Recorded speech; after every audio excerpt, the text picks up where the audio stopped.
하나님의 꿈이 나의 비전이 되고 예수님의 성품이 나의 인격이 되고 성령님의 권능이 나의 능력이 되길 원하고 바라고 기도합니다.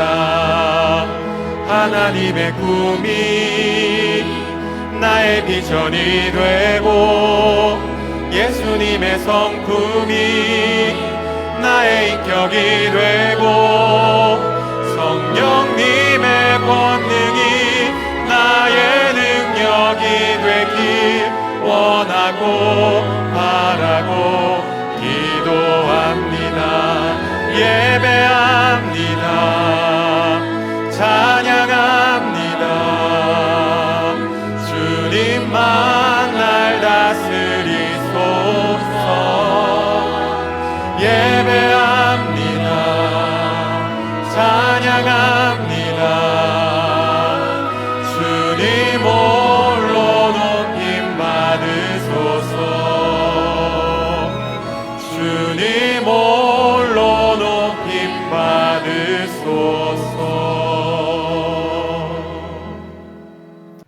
오늘 우리에게 주시는 하나님의 말씀은 빌립보서 4장 4절입니다. 주 안에서 항상 기뻐하라. 내가 다시 말하노니 기뻐하라. 이는 살아계신 하나님의 말씀입니다.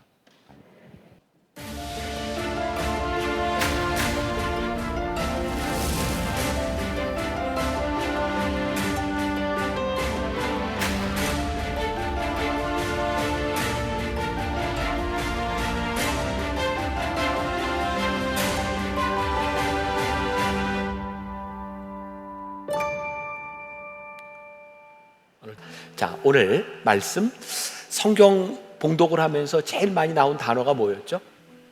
네, 기쁨, 기뻐하라 라고 하는 말이었죠. 그럼 오늘 제목이 뭐겠습니까?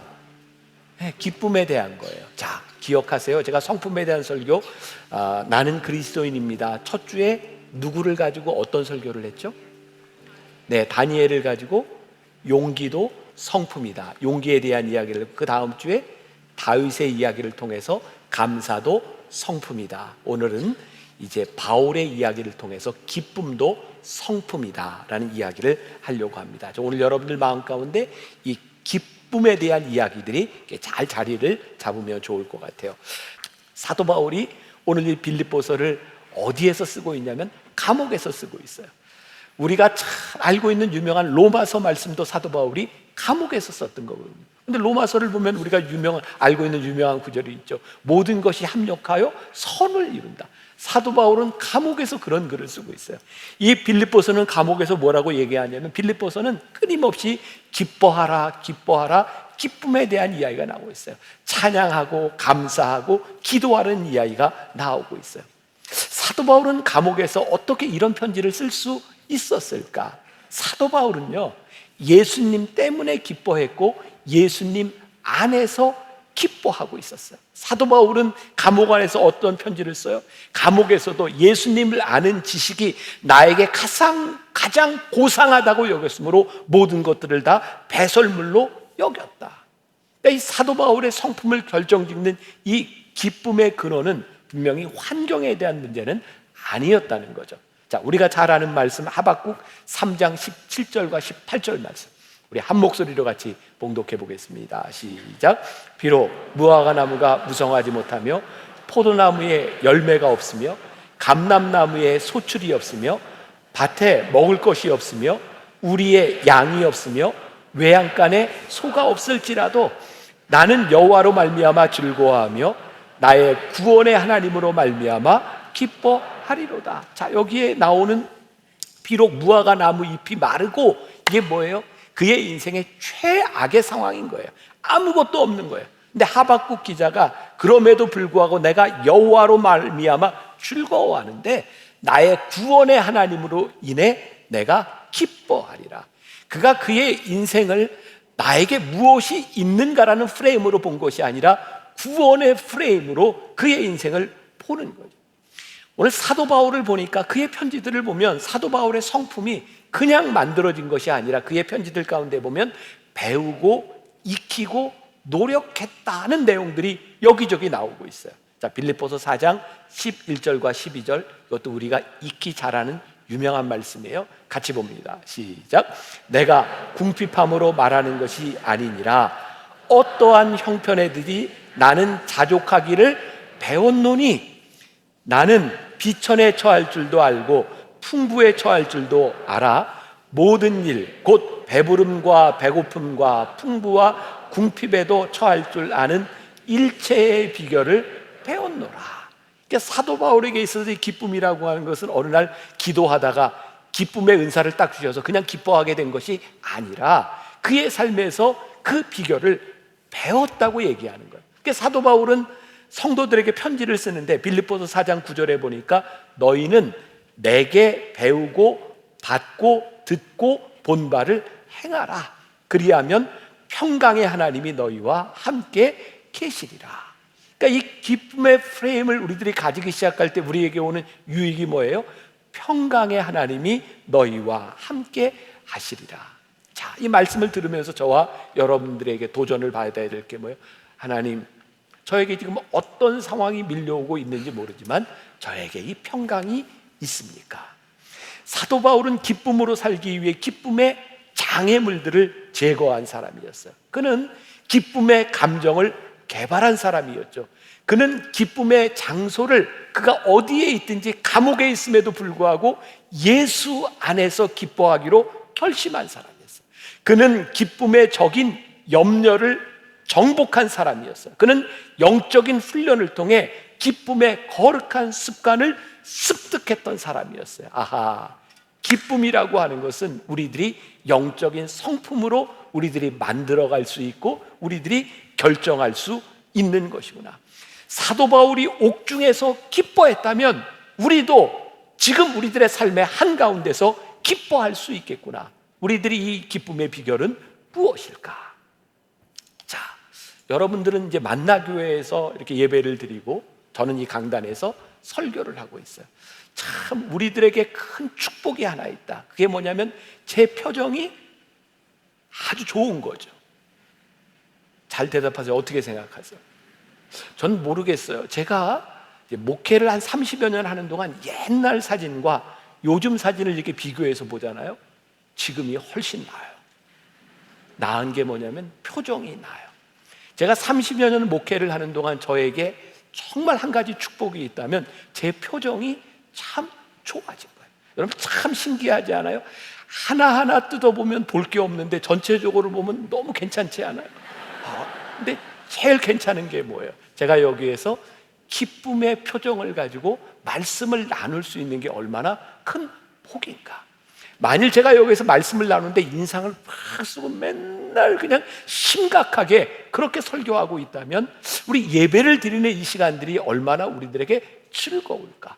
그러니까 하나님의 말씀이 우리 가운데 있고 우리들이 그리스도의 성품으로 살아가는 데 있어서 정말 중요한 것이 우리들의 기쁨의 성품이다. 제가 10시 예배 때도 그런 이야기를 했어요. 여기 우리 모두가 이제 이 세상 떠나게 될 텐데 우리 자녀들이 영정사진에 찍은 우리 부모님의 모습을 바라보면 야, 우리 부모님은 평생 기쁨 가운데 사신 분이야. 저 얼굴에 기쁨이 있어 라고 말할 수 있다면 우리들의 인생을 승리한 사람이 아닐까요? 우리가 어떻게 이 기쁨의 성품을 가질 수 있을까요? 첫 번째가 환경에 의해 좌우되지 않기로 결심하는 거죠. 오늘 사도 바울은 주 안에서 항상 기뻐하라 라고 말하고 있어요. 환경은 늘 변하는 거예요. 여러분 우리들의 삶에 우리들이 원하는 환경에 있을 때가 얼마나 될까요? 이 환경은 늘 변하는 거예요. 그런데 한 가지 불변할 수 있는 것이 있다. 우리들이 예수 안에 살기로 결심할 때 예수 안에 사는 우리가 우리들의 삶의 성품을 결정할 수 있다는 거예요. 환경에 좌우되는 사람이 아니라 환경에 따라 기쁨과 슬픔이 교차하는 그런 인생을 살아가는 것이 아니라 환경에 좌우되지 않는 사람. 존 템플턴이라는 사람이 쓴 성공론에 보면 아브라함 링컨에 대한 이야기가 있어요. 링컨에 대한 많은 일화들이 있죠. 링컨은 미국 대통령이 되었을 때 역시 많은 정적들, 그걸 힘들게 하는 사람들이 있었대요. 그리고 그의 그 내각에는 늘 대통령이 말하는 것에 반대하는 사람이 있었던 거예요. 그러니까 사람들이 이해할 수 없는 게 왜 저 사람을 링컨은 계속 쓰는가. 어느 날 친구가 링컨에게 물었대요. 저 힘들게 하고 늘 반대하는 저 사람을 왜 계속 그렇게 쓰고 있냐고. 링컨이 그런 얘기를 합니다. 내가 청년 시절에 어떤 농가를 이렇게 방문하게 되었을 때 거기에 늙은 말을 하나 보았는데, 늙은 말 등에 말파리가 있어서 얼마나 그 말을 괴롭게 하는지 그 말파리를 쫓아내려고 하는데 그 농장 주인이 링컨을 말리더라는 거예요. 근데 왜 그러냐 그랬더니, 저 늙은 말을 움직이게 하고 저 늙은 말을 살아있게 하는 게 저 말파리라고. 저 말파리가 괴롭게 하지 않으면 저 말이 움직이지 않는다. 그게 링컨에게 굉장히 큰 교훈이 되었다는 거예요. 나를 힘들게 하고 나에게 늘 이렇게 눈에 가시처럼 보이는 그 사람으로 인하여 내가 살아있을 수 있는 거구나. 그가 그의 성품을 만들어준 것이 그에게 누가 어떤 사람이 있느냐가 아니라 그 사람들을 어떻게 생각하느냐가 그의 삶의 중요한 성품을 만들게 돼요. 저는 우리 인격이라고 하는 측면에서 저는 제일 중요하게 생각하는 게 인테그리티라고 생각합니다. 변하지 않는 것. 근데 여러분들 보세요. 우리가 어떻게 하면 변하지 않는 성품을 가질 수 있을까요? 우리들이 만일 환경에 의해 좌우되고 있다면 우리는 변하지 않는 그런 인품을 가질 수 없어요. 그러나 한 가지, 우리들이 주 안에서 살아가기로 결심하고 우리들의 삶의 원칙이 주 안에서라고 하는 프레임을 가지고 우리의 인생을, 우리의 삶을 보기 시작할 때 우리들이 가질 수 있는 인테그리티가 있는 거죠. 이렇게 얘기하는 저에게는 어떤 환경이 있을까요? 제가 이렇게 말씀을 듣고 쓸 때 제 삶에는 아무 문제가 없을까요? 그렇지 않은 거 잘 아시죠? 저에게도 염려가 찾아와요. 여러분들이 겪는 여러분들의 인생에 똑같은 문제들처럼 저에게도 그런 문제들이 찾아와요. 근데 오늘 여기에서 제가 말씀을 들고 서서 여러분들 설교할 수 있는 중요한 이유는, 하나님, 제가 그 염려와 세상의 것들에 제가 매몰되지 아니하고 주의 말씀을 전하겠습니다 라고 하는 마음으로 서 있는 거죠. 만일 제가 그런 감정과 환경에 따라 늘 좌우되면서 여기에서 말씀을 전하고 있다면 이 말씀이 들어올 수 있겠어요. 자, 우리들이 환경에 의해 좌우되지 않겠다. 두 번째, 사람에 의해 좌우되지 않겠다라는 생각을 가질 필요가 있어요. 자, 사람은 우리들에게 기쁨을 주기도 하고 우리들에게 슬픔을 제공하기도 해요. 그런데 슬픔을 주는 사람과 기쁨을 주는 사람이 정해져 있는 게 아니에요. 이 사람이 어느 때는 기쁨을 주기도 하고 이 사람이 어느 때는 슬픔을 주기도 하죠. 그러니까 우리들이 깨달아야 되는 게 있어요. 우리가 사람에 의해 좌우되기 시작하면 이것은 우리들이 기쁨을 얻을 수 없는 일이다. 그러니까 우리들이 사람에 의해 좌우되지 말아야 되겠다라는 생각이 우리들에게 있어야 됩니다. 자, 사도 바울이 빌립보서 4장 2절에서 이렇게 편지를 하고 있어요. 내가 유오디아를 권하고 순두개를 권하노니 주 안에서 같은 마음을 품으라. 이 빌립보 교회에 유오디아와 순두개라고 하는 아주 열심히 크리스찬들이 있었던 것 같아요. 근데 이 사도 바울의 편지를 보니까 이 둘이 싸우고 있었던 모양이에요. 둘이 너무 열심히 해서 싸우는 거예요. 사도 바울이 뭐라고 얘기해요? 주 안에서 같은 마음을 품으십시오. 사도 바울이 중요한 이야기를 해요. 여러분들의 마음을 합쳐서 열심히 일하십시오. 이거 불가능하다는 거예요. 그러니까 결국 그 둘이 잘 지내려면 어떻게 해요? 주 안에서 주님의 마음을 품고 살아가십시오. 그러니까 사람 때문에 우리들이 힘들어하는 이유는 뭐냐면 저 사람이 내 마음 같지 않은 거예요. 저 사람이 내 마음만 같으면 뭐가 힘들겠어요? 우리 엄마 아빠는 나를 너무 이해를 못 해주는 거예요. 우리 자식은 내 마음을 너무 몰라주는 거예요. 그러니까 사람 때문에 우리들이 늘 힘든 거예요. 우리들이 알아야 될 건 뭐 있어요? 내 마음 같지 않은 것이 문제가 아니라 내가 주 안에서 어떤 마음을 품고 있느냐가 우리들의 신앙인으로서의 성품을 만들어주는 거구나. 빌립보서 2장 5절 말씀해 보니까 너희 안에 이 마음을 품으라 곧 그리스도 예수의 마음이니. 그러니까 우리들이 이 기쁨을 유지하기 위해서 우리들이 가져야 되는 게 뭐예요? 예수의 마음을 우리들이 갖는 거죠. 예수 그리스도의 프레임으로 우리들이 이 세상을 보는 거죠. 자, 용서에 대해서 생각해 볼까요? 우리가 용서라는 말을 할 때 우리들이 흔히 이런 표현을 씁니다. 용서를 베푼다. 우리들이 용서를 생각할 때는 내가 어떤 위치에서 용서를 베풀 수 있는 사람이라고 생각하는 거죠. 자, 그래서 예수님의 제자였던 베드로도 마태복음 18장 21절에서 예수님께 이렇게 물어요. 주여, 형제가 내게 죄를 범하면 몇 번이나 용서하여 주리이까? 7번까지 하오리이까? 이 말 가운데는 뭐예요? 이게 베드로가 생각하는 종교적인 기준, 율법적인 기준이 있어서 내가 몇 번 정도 용서하면 될까요? 한 7번쯤 용서하면 될까요? 그때 예수님이 뭐라고 말씀하세요? 70번씩 7번이라도 용서해라. 용서라고 하는 것은 어떤 종교적인 생각을 가지고 내 생각을 가지고 여기까지 용서해, 그게 아니라는 거예요.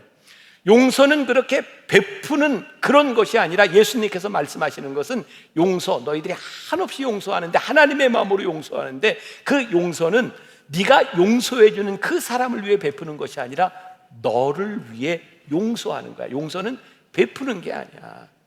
내가 용서할 때 그 사람에게 기쁨이 찾아오는 것이 아니라 용서하는 나에게 기쁨이 찾아오는 거야.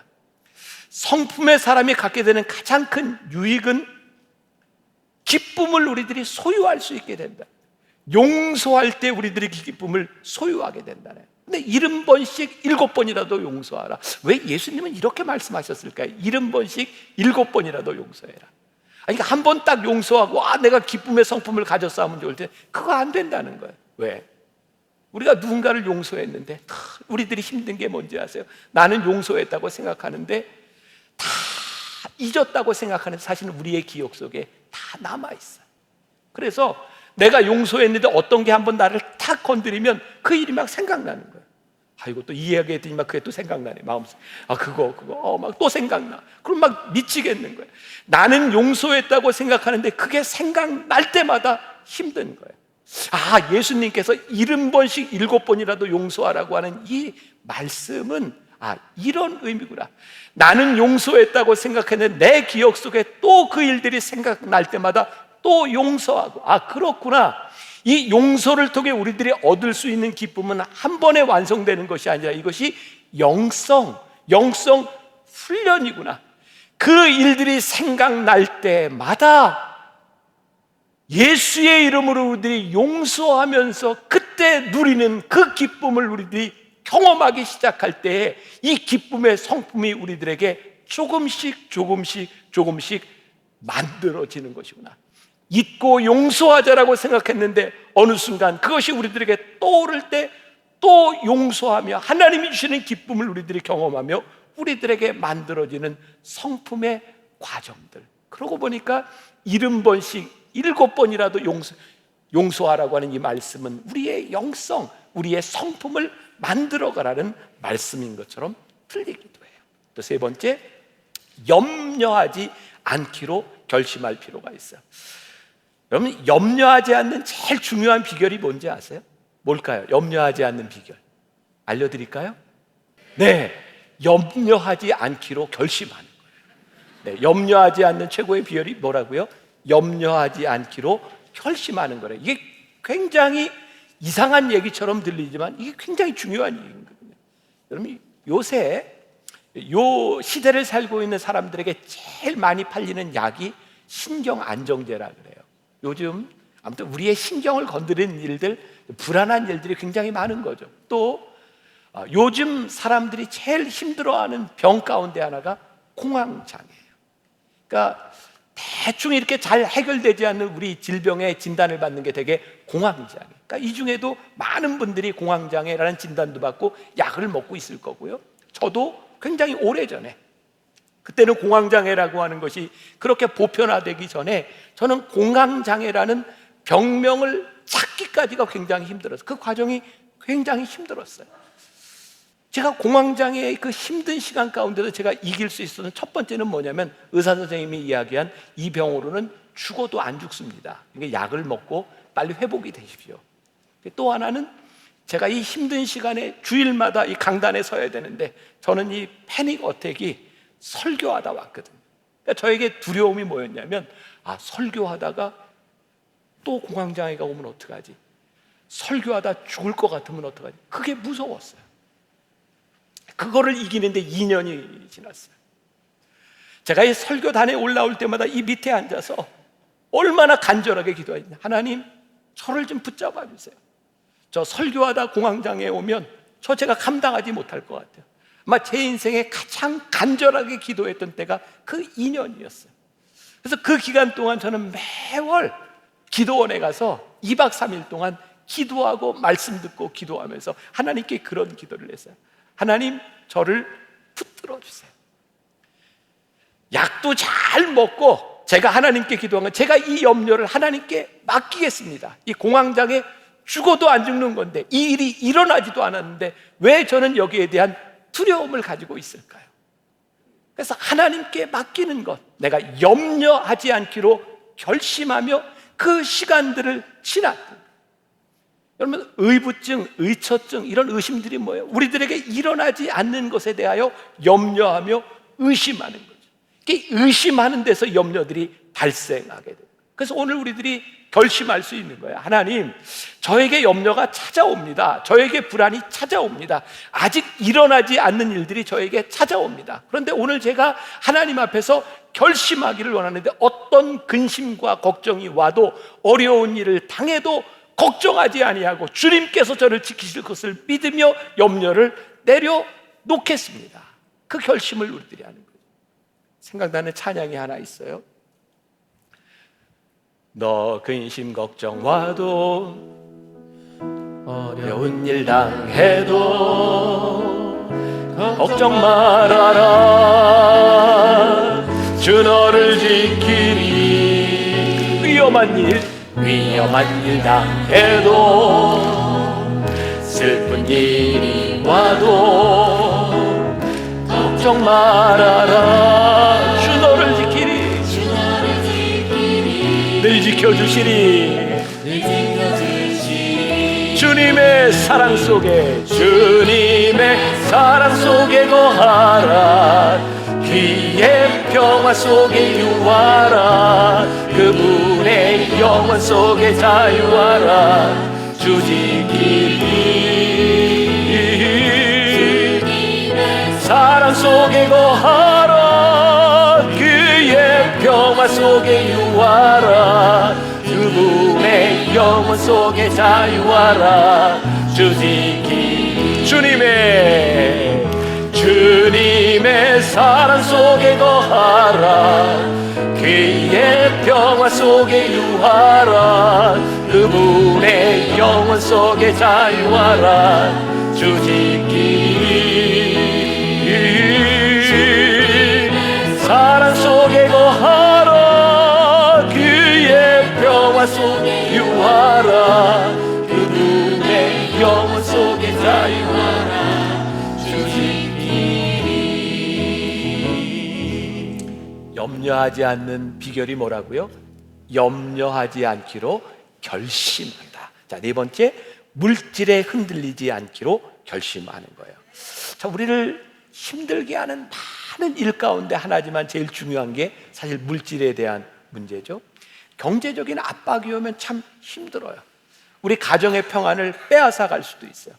사실 물질 때문에 우리들이 평안함을 누리기도 하고 물질 때문에 어려움을 누리기도 하고 물질이 우리들의 삶의 기쁨을 빼앗아 갈 수도 있어요. 그런데 신앙의 눈으로 물질을 보게 될 때에 중요한 관점이 있는데, 가난이 우리를 불편하게 할 수는 있지만 가난 때문에 우리들이 불행해지지 않을 수 있다는 거예요. 사도 바울이 빌립보 감옥에서 빌립보서 4장 19절에 보니까 나의 하나님이 그리스도 예수 안에서 영광 가운데 그 풍성한 대로 너희 모든 쓸 것을 채우시리라. 사도 바울이 감옥에서 빌립보에 있는 교인들에게 뭐라고 이야기하고 있어요? 하나님께서 영광 중에 풍성한 대로 너희 모든 것을 채우실 거야. 그러니 지금 이 물질의 연약함을 가지고 그것에 좌우되지 마. 하나님께서 도우실 거야. 하나님께서 필요한 것을 공급해 주실 거야는 그 믿음이 어떻게 생겼는가? 자, 조금 전에 우리 읽었던 빌립보서 4장 11절과 12절 말씀 다시 봅니다. 시작. 내가 궁핍함으로 말하는 것이 아니니라. 어떠한 형편에든지 내가 자족하기를 배웠노니 나는 비천에 처할 줄도 알고 풍부에 처할 줄도 알고 알아. 모든 일 곧 배부름과 배고픔과 풍부와 궁핍에도 처할 줄 아는 일체의 배교를 배웠노라. 자, 상상을 한번 해봅시다. 사도 바울이 지금 빌립보 교인들에게 감옥에서 이 편지를 쓰고 있는 거야. 내가 일체의 비결을 배웠어. 내가 비천에 처할 줄도 알고 풍부에 처할 줄도 알아 라고 편지하는 이 사도 바울의 모습은 어떤 모습이었을까요? 저는 사도 바울이 참 이렇게 미소를 띠면서 이 편지를 쓰고 있을 것 같아요. 조금 과장해서 얘기한다면 이 편지를 쓰고 있는 사도 바울의 얼굴에 광채가 났을 것 같아요. 왜? 기쁘니까. 예수 안에서 솟아나는 그 기쁨을 가지고 내가 물질에 좌우되지 않을 수 있는 내가 그 믿음을 소유했다고 지금 이야기하고 있으니까, 기쁨을 가지고 빌립보 교인들에게 편지를 쓰는 이 모습을 바라보며 우리들이 깨닫게 되는 게, 야, 사도 바울은 참 성숙한 그리스도인이야. 그러고 보니까 돌아가신 저희 아버님이 목회자가 된 저에게 늘 하셨던 말씀, 목회자는 모래바닥에 코를 쳐박고 죽어도 교인들에게 돈 없다는 얘기하는 거 아니다. 그게 이런 의미였구나. 만일 제가 돈이 없다고 여러분들에게 징징징징 대면서 설교하고 목회하고 있다면 그게 얼마나 힘들까. 결국 나에게 돈이 있고 없고에 대한 문제가 아니라 지금 내가 풍성함으로 하나님께 고백하며 물질에 의해 좌우되지 아니하고 그 믿음을 고백할 수 있는 거. 이게 기쁨의 성품, 성숙한 성품을 가진 사람의 모습이구나. 물질에 의해 좌우되지 않기로 우리들이 결심할 수 있는 거. 자, 말씀을 마무리합니다. 희생을 통해 우리들에게 찾아오는 기쁨을 한번 생각하며 말씀을 마무리하려고 해요. 사랑하면 여러분들에게 어떤 감정이 떠오르요? 사랑, 로맨스, 로맨틱. 사실 진짜 사랑을 해보면요, 사랑은 참 많이 아픈 거예요. 이 사랑은 절대로 희생이 없이 사랑이 이루어지지 않아요. 우리들이 사실 사랑이라고 생각할 때 잘못된 생각들, 로맨틱하게 생각하는 그것이 사랑이 아니라, 진짜 우리들이 사랑을 한다면 희생과 아픔을 이야기하지 않고 사랑은 이루어지지 않아요. 요한복음 3장 16절에 보니까 하나님이 세상을 이처럼 사랑하사 독생자를 주셨습니다. 하나님이 이 세상을 이처럼 사랑하시지 않았다면 하나님은 독생자를 이 세상에 보이시는 희생을 하시지 않았을 거예요. 근데 하나님이 세상을 이처럼 사랑하사 그 사랑에 마땅한 희생을 하나님께서 우리들에게 보여주셨어요. 우리들이 누군가를 사랑한다고 하면 우리들이 그 사람을 위해 희생될 준비가 되어 있는가? 희생하지 않는 사랑은 절대로 기쁨이 존재하지 않아요. 오늘날 이 풍요의 시대를 살아가며 우리들이 기쁨을 빼앗긴 이유가 무엇인가요? 희생하려고 하지 않는 거예요. 누구나가 자기의 만족을 추구하며 살아가기 때문에 우리들이 기쁨을 잃어버리는 거죠. 우리들이 진정한 기쁨을 소유하기 위해서 이 사랑에 희생이 따른다고 하는 것을 우리들이 알지 못하면 이 기쁨을 우리들이 소유할 수 없는 거예요. 요즘 젊은 사람들이 아이를 잘 낳지 않는다 그러잖아요. 이렇게 가면 대한민국이 언제 사라질지도 모른다라는 이야기를. 젊은 사람들이 아기를 잘 낳지 않는 이유가 이 계산이 안 된다는 거예요. 내가 이 아이를 낳아서 이런 세상에서 이 아이를 잘 키울 자신이 없다는 거예요. 계산이 안 된다는 거예요. 계산이 안 되니, 계산을 하니 희생이 불가능하고, 희생이 불가능하니 기쁨을 누리지 못하는 거예요. 가만히 생각해 보면, 그럼 우리 세대에는 아이들을 낳고 키우는데 계산이 돼서 낳고 키웠을까? 생각해보면 우리도 계산이 안 되는 시대를 살았어요. 근데요, 참 놀라운 것은 자식을 키우는데 쉽지 않고 부모의 희생이 필요한데 자식을 키우면서 깨닫게 되는 게 자식으로부터 누리는 기쁨인 거예요. 야, 저 자식 없었더라면 내가 이 기쁨을 알 수 있었을까? 그래서 어떤 목사님이 그런 얘기했어요. 자식의 은혜라. 야, 하나님이 나에게 주신 자식이 은혜와 기쁨이구나. 부모의 희생이 없었더라면 그 자식을 통해 누리는 기쁨이 존재하지 않아. 그러니 우리가 계산적으로 생각하고 계산적으로 살아가고 희생하지 않으니 우리들에게 기쁨이 사라져버리는 거예요. 여러분들 기억하세요. 사랑은 희생하지 않는 자에게 기쁨으로 절대로 찾아오지 않는다는 거예요. 계산하는 자에게 사랑은 절대로 존재하지 않는다는 거예요. 오늘날 가정이 깨어지고 결혼이 깨어지고 우리들의 삶의 관계가 깨어지는 많은 이유 가운데 하나가 최소한의 희생으로 최대한의 쾌락을 누리려고 하니 기쁨이 존재하지 않는 거예요. 우리들에게 이 사랑을 유지하기 위해서 여기에 합당한 희생이 있어야 된다고 하는 거예요. 바로 그 희생을 통해서 우리들이 누릴 수 있는 기쁨이 있다고 하는 것. 우리들에게 어떻게 이 기쁨이 채워질 수 있을까요? 사랑이란 사랑을 가장 많이 필요로 하는 사람을 사랑하는 거예요. 자식에게 사랑이 많이 필요하니까 사랑하는 거예요. 그게 희생인 거예요. 내 아내에게 사랑이 많이 필요한 것처럼 보이는 거예요. 그 사랑을 채워주기 위해서 내가 희생하는 거예요.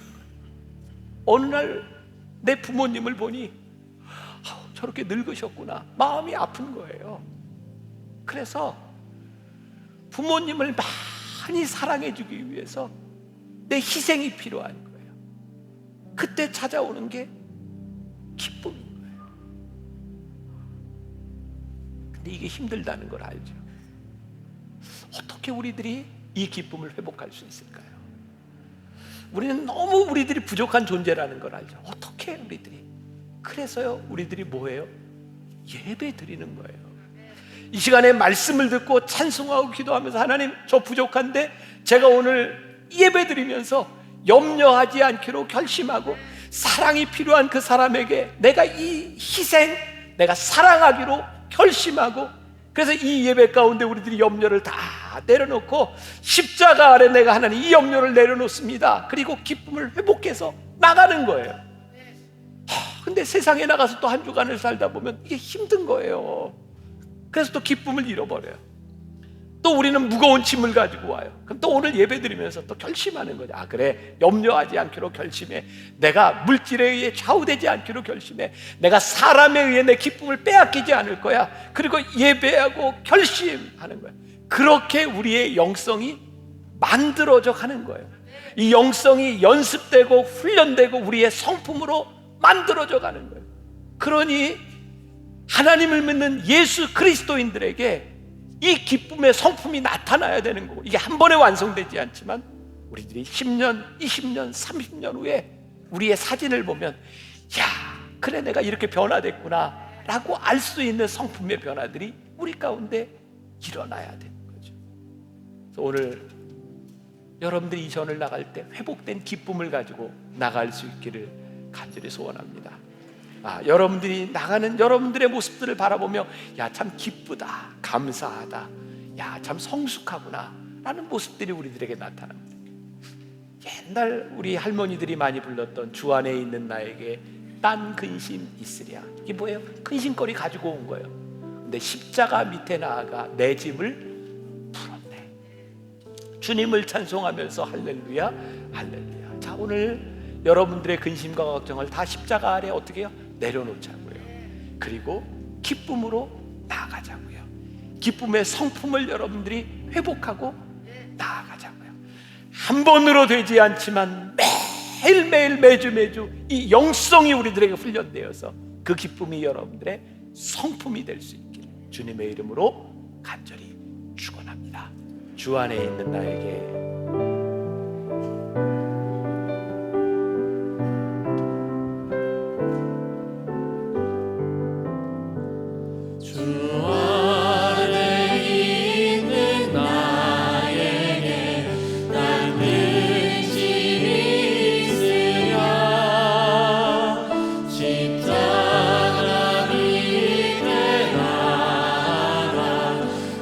짐을 풀었네.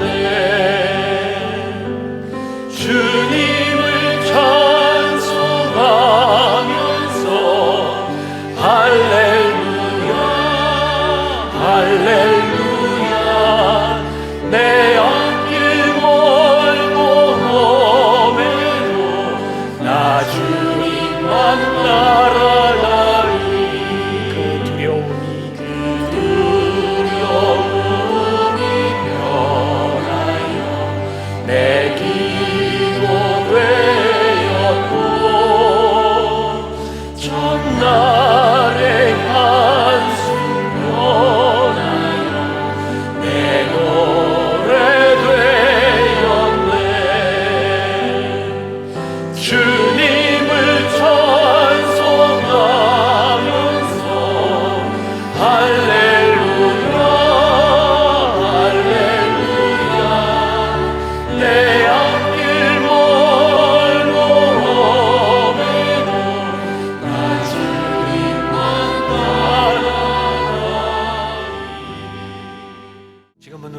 그리스도의 은혜와 하나님 아버지의 무한하신 사랑과 성령의 인도하심이 근심 걱정와도 근심하지 않겠습니다.